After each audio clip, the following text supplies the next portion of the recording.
Hello, this is Darshini in spirit again, and I decided to do an update quickly on weather. I should have done this last year, but time got away from me. I'm going to give you a few excerpts from the book I'm writing, but it's on under weather.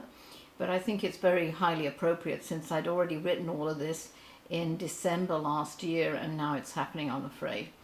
Anyway, here we go. The northern states in USA will actually encounter higher floodplains more than normal due to the meltdown of excessive amounts of snowfall from late last year and the accumulative snowstorms this year too. I'm afraid there are some more intense snowstorms coming in right through early March. Right, really, it'll start weaning after March in early April. Except for two more, not exactly severe snowstorms, but they're going to be intense snowstorm systems. Not as bad as the one that people are experiencing most of from the Midwest upward towards East Coast now, but I am seeing that these two weather patterns will develop and carry through until about late April to mid-May. That's when winter in the cold weather and the snow will be stopping. Snow should be stopping around about mid-March, okay? Rainfalls again will be higher than normal. The storms from lower Oregon through Southern California, and that is from here to right down here, but not too far. Not even as far as San Diego, but not extreme SoCal, Southern California that is, across to the middle to lower states to about Tornado Alley. That's when we're going to get a bit more snow around about, rain until about April. Heavier downflow flows a bit more. Now we're going into Tornado Alley. There will be different currents and weather patterns from Tornado Alley to the East Coast down through the Panhandle and into Florida, including the Caribbean Basin too. The tornado season will start unseasonably 3 or so weeks later than usual, but this will only herald a more intense season of storms, more frequent but overall less intensive than last year. However, unfortunately, what I'm seeing is there will be 5 significant hurricanes which will be of at least F4 to 2 of which will be F5, I'm afraid. Again, we will be seeing more or less on par but slightly less than last year on the hurricanes. Now, this will be overland within the Tornado Alley, and that's the F4 and F5. Right, now we're going into looking more into the hurricanes, which will be coming into the system here. And what I've done is also drawn up Google Maps here, and I'll try and explain what I'm seeing. Looking more to the hurricanes, which will be coming in bursts, several either together or very closely coming one after the other. The east coast of the US will be, will be harder hit from lower Florida, not all the way through Miami though. Two major storms will be mostly be created within a few hundred miles from southeast the islands of Puerto Rico. So I am seeing it from kind of developing from here and then looping round. For that storm, I'm seeing it it's about F3 coming into Puerto Rico and then bouncing pretty close to Miami. But as I said, gathering it in higher winds and intensity, it'll look as if about 2 to 3 days before that it will develop into an F3, and then close to F4 is heading more or less towards Miami with an F4 just above Miami. I do see that within about 1 day it'll start kind of stall and slow a bit, losing strength and for about half a day, and then it veers upward using the warm water off the coast as it gains intensity towards South Carolina and heads for more or less North Carolina, like there, clipping the shores of South Carolina, but being quite devastating there before F4 makes, it goes in about F4, makes landfall on the tip of North Carolina here. And within a day loses strength and downgrades to a tropical storm as it continues more or less 2 or 3 days, making upward thrust past New York and the Maine into the Maine Maine and Nova Scotia area.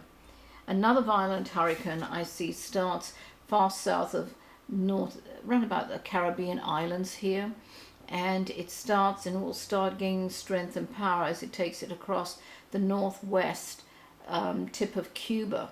And it literally from here, it starts more or less here, really, I'm seeing it, and comes and loops over here and literally kind of rebounds over into the tip of Florida, but comes over then and swings west towards Louisiana coastline. But it actually goes and makes landfall in Houston. And that one is not going to be pretty either, but it does turn into eventually about after a day into a tropical storm.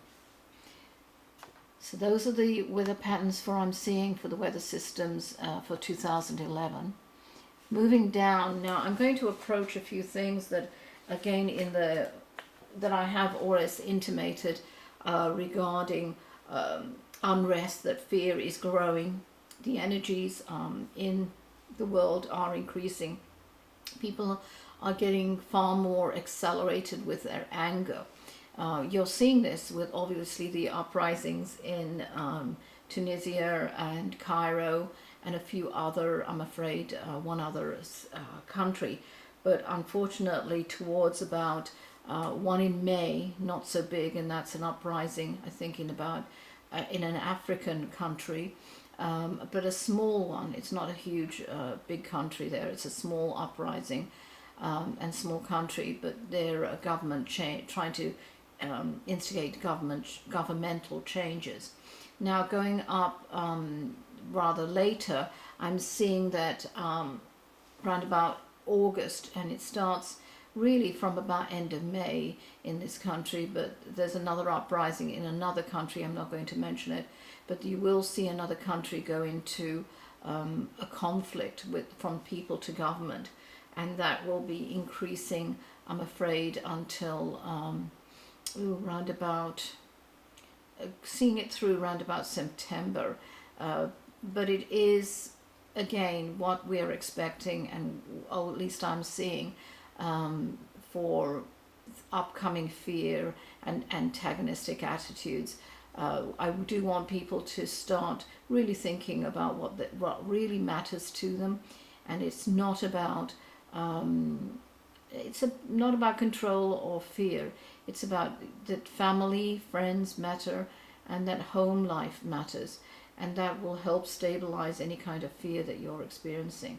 Remember, the 2012 elections are coming up, and people they get very highly pumped up with emotion regarding all the politics, and this is not obviously going to be conducive to, or it'll add to confusion and kind of put a powder keg on any riots that are coming up in 2012 here in America.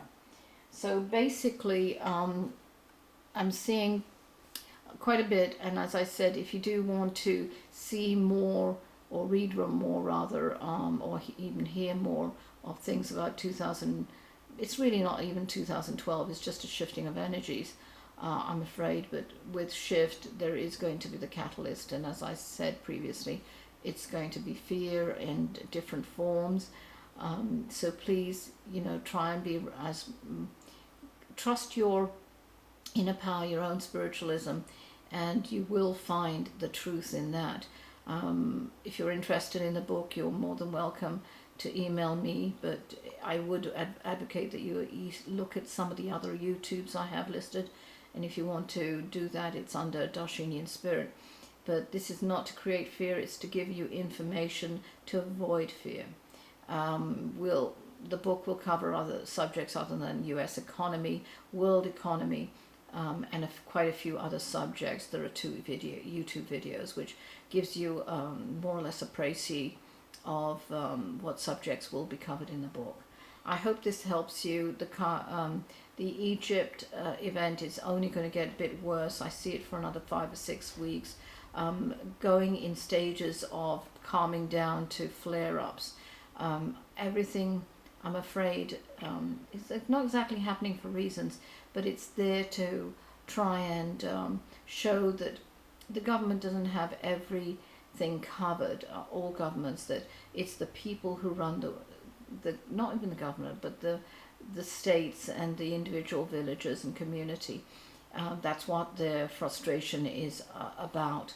But they have to learn also in that same thing, venue, is to learn that they are not alone, that you have to consider everybody's opinion, not just one group. I hope this helps at least one person.